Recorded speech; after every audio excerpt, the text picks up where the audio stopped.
Hey guys again. Here is the second video. Okay, so before we start to how to apply the U of t in my circuit, your textbook follow the method to solve it in a very easy way. So let's mention about that, then we try to solve it, then you decide which one you go with it. Last time when you solve any RL or RC circuit, well, this is the formula for the complete circuit, and we identify as the forced response plus natural response. We call it this part is natural, and this one is the force. Similarly for the RL, natural and force.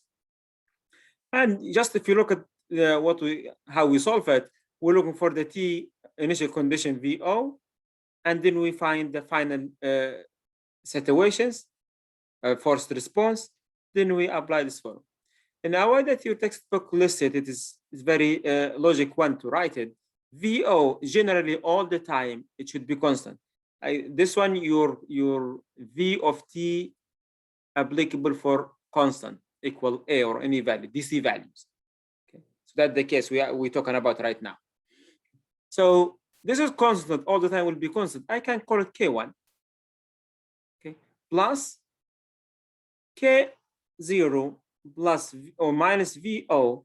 This is a quantity inside the brackets here, a constant as well. So I can call it K2 and times E is minus T over tau, if you want to say.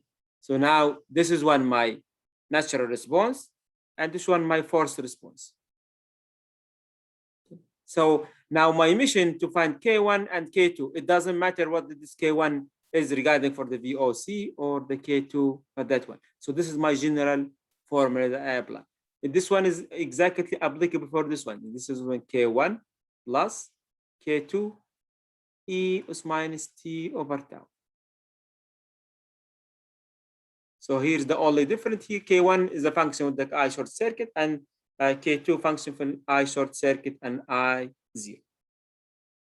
Now this is our formula that we're gonna use, but still you can solve it in the previous one. So let's apply example for the situations here with U of t and see how we solve. Here is what we have. We have the simple RL circuit, and we have the V of S. It's not DC, but it is a function with U of t. So the function U of t is still considered as a DC value or a constant DC value. The way that you're gonna observe, you wanna see how your signal looks like. So according for the definition for your textbook, that's what the supposed to be looks like. In our case, we can use the same term here. In this case, 4. Here is the 4, which means it should be has 4 at the all regions, plus what the second quantity, it just, or here is the indicate minus, keep it the sign as it is, minus. I just draw this one. This one is the 8 U of t.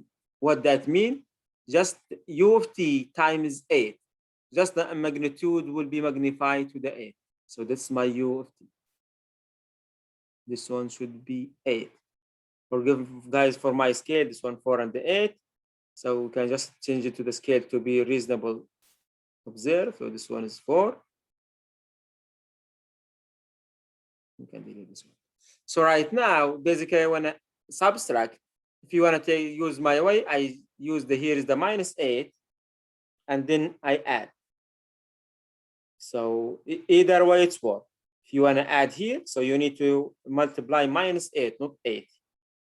Now we subtract it here. If you add those two signals together, less than 0, we have just this part will be 4. And larger than 0, I have 4 here. I have here is minus 8. So subtraction will be minus 4. I have this part.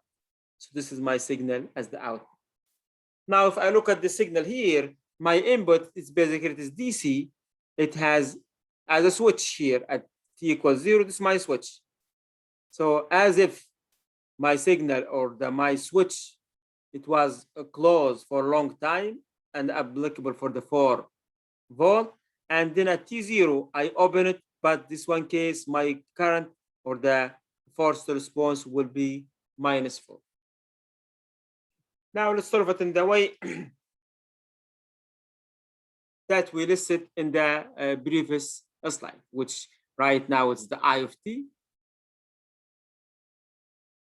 basically just k1 plus k2 e us minus t over tau. Where is tau?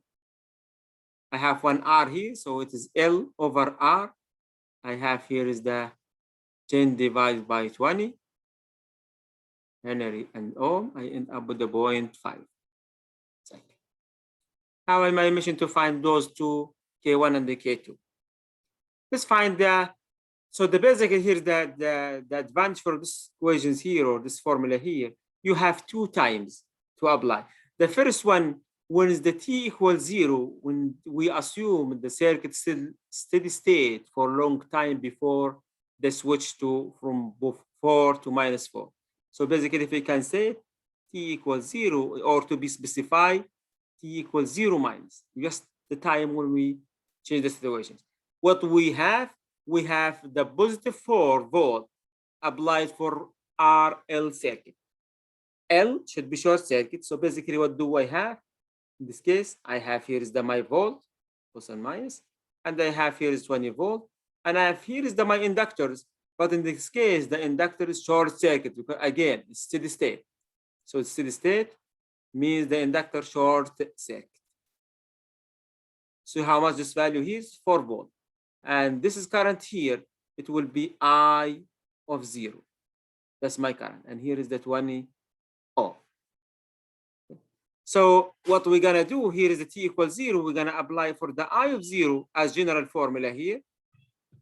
K0 will be functions or will be constant. Here is the K1.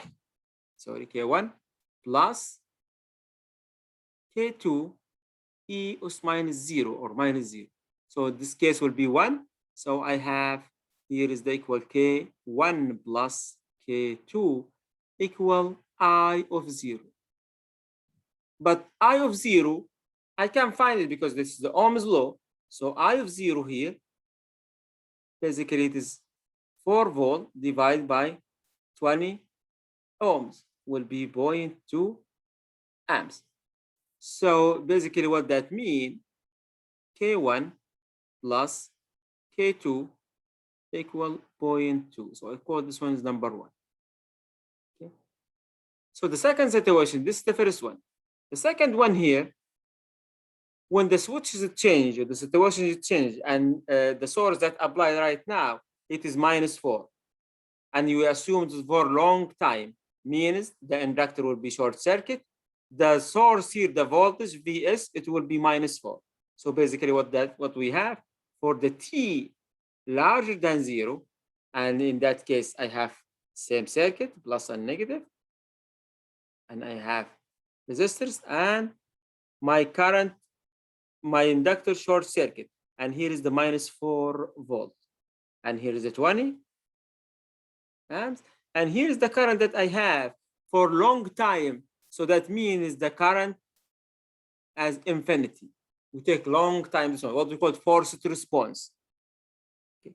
So what we're gonna do right now, we're gonna go back for our formula, I of t, and here we're gonna say I of infinity in that case, equal, here is the K1 plus K2 e us minus infinity, t equal infinity. So t equal infinity gonna be this one reduced to the 0, the entire exponential 0. The entire exponential part will be 0. So from here is the I of infinity basically equal K1. Again, let's go and see our circuit here. We have 1 volt source, 1 resistors, 1 current. So here is the same current. So my I of infinity, Ohm's law again. Here is 20 volt.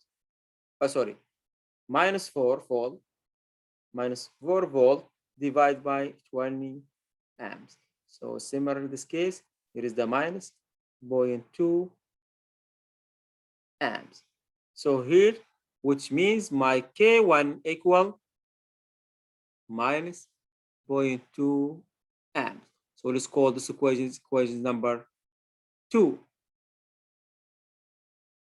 So now I find one of my variables. I can find the second one using the equation number and equation number 2.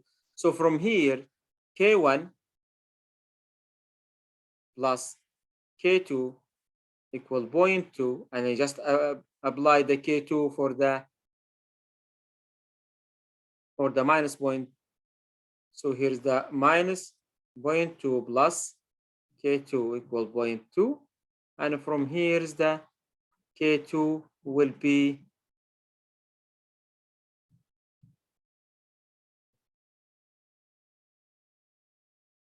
will be 0.4, right? So it's 0.4.